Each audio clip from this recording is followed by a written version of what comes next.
Hey everyone, welcome to my channel. So, Marilyn Manson has used his fan base, and I believe this is one of the reasons the women were scared to come out sooner, besides his threats and his retaliation of leaking nudes and videos and things like that. He blackmailed a lot of these women. But here it is, July 2009, violent threats against music journalists. In response to media scrutiny, Manson reportedly threatened music journalists in a since deleted blog post. I am far different than the soon to be murdered in their home press has decided to fabricate, he wrote. According to The Guardian, if one more journalist makes a cavalier statement about me and my band, I will personally, or with my fans, help greet them at their home and discover just how much they believe in their freedom of speech. There it is. Now, this is the problem with making the wrong people famous because they abuse their authority as a celebrity. Then they'll go to their social media or their fan base and they'll get their fans to start attacking these people. Now, as a musician, artist, Marilyn Manson should be used to criticism by now. Even by July 2009, his ass should have been used to criticism. Get the hell out of here, Marilyn. For real, Brian. Your ass, what are you so worked up about these journalists and what they say? You have been doing this since the 90s. You have been, or from your words anyways, you claim that because of your art and your music, you have always been a magnet to controversy. So why all of a sudden are you threatening these journalists in 2009? That makes absolutely no sense. Before then, you say, well, I'm a magnet to controversy. So why are you so concerned about this controversy? Why are you threatening these journalists? And then threatening to use your fan base. Or, here it is, I will personally or with my fans help. That is abuse of authority. That's abuse of power. You're going to take your innocent fans, your fans who don't know no better, your fans who don't know you personally because they've never been with you or lived with you. All they know is the facade of a character that you portray to them in your music videos and on your social media. That's all they know. They don't know the real you. They've never lived with you or dated you or been with you. But yes, they're going to be the first ones to support you and step up and take up for you. And that's what's so sad is you're going to sit here and abuse the very people who support you and have made you famous, who have gave you this rich ass lifestyle that you now abuse. How dare you?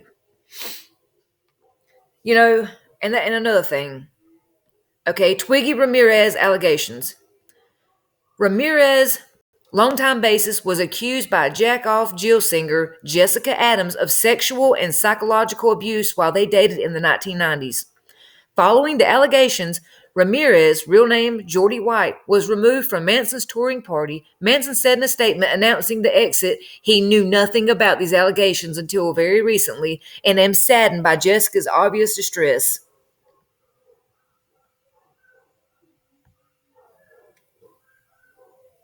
And there was a tweet. You know damn well Marilyn knew because him and Twiggy had done videos together before where they were assaulting people, or BDSM, I should say, because I have to say allegations, guys. You know I have to. But remember that movie Groupie, where they hired an actress and then did horribly vile things to her? The video is so bad that Marilyn Manson's manager, Tony Kukia, I don't know if I'm saying that right, I'm sorry. Marilyn Manson's manager was like, do not release that video, because Marilyn Manson made a short film called Groupie where he had a house party. He invites people over. He hires an actress. They do some of the vilest stuff to this person to the point that only Andy Dick and the manager sees the video, and both talk about how disturbing it is and how the public shouldn't see it. The manager tells Manson, if you release that video, you're going to either get sued or arrested. That's how bad it is. Okay.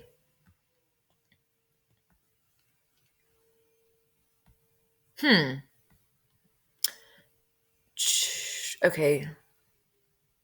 Now, Evan Rachel Wood in 2018 testifies before Congress. But let's go back. Let's go back to the beginning, okay? It takes time to come forward. Let's go back to the beginning. For Hope to Die on my first record. It was Go away. 1998.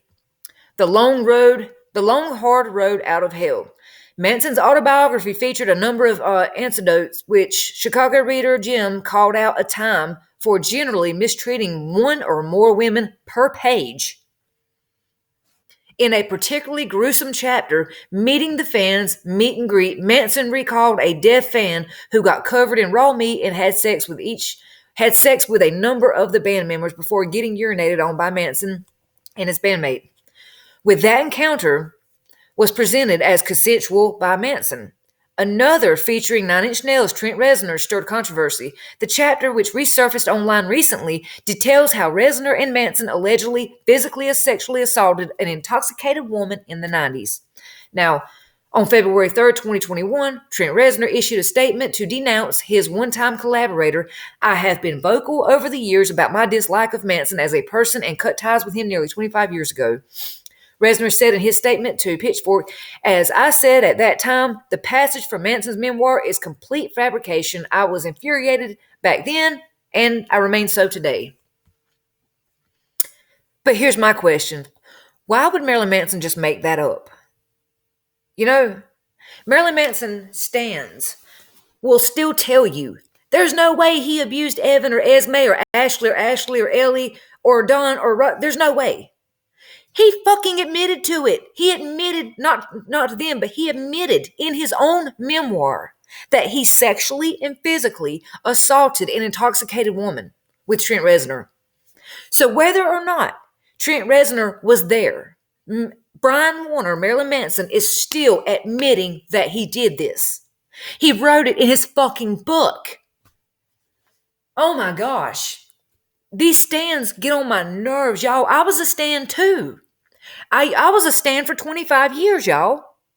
But I didn't know about all this shit.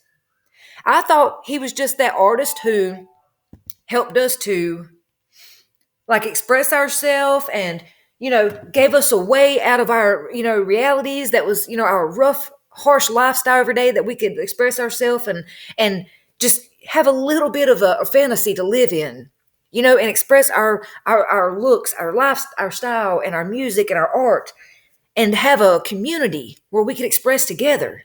That's what Marilyn Manson Band was for me. It was a way out of that life that I had where I was being crumbed down to be something I wasn't. If I had known that he was ever hurting anyone, hell no, I wouldn't have supported him. How guilty do you think I feel right now? The fact that I bought concert tickets, t-shirts, CDs, albums. I called radio stations to request Marilyn Manson Tourniquet. This was me back in the day. KZQ, will you play Marilyn Manson Tourniquet for me, please? Thank you. They played a song. Oh my gosh, they played my song. That was me. 2 days later, KZQ, Mad Max, will you play The Beautiful People? I was that person too, y'all. The stands keep telling me, well, you don't understand because you've not been a fan. Bitch, yes, I have. But I'm not going to support someone who is abusing others and has abused others. Just like Bill Cosby. I was a big fan of Bill Cosby. But when shit hit the fan, I got to roll. I got to roll out. I can't support you.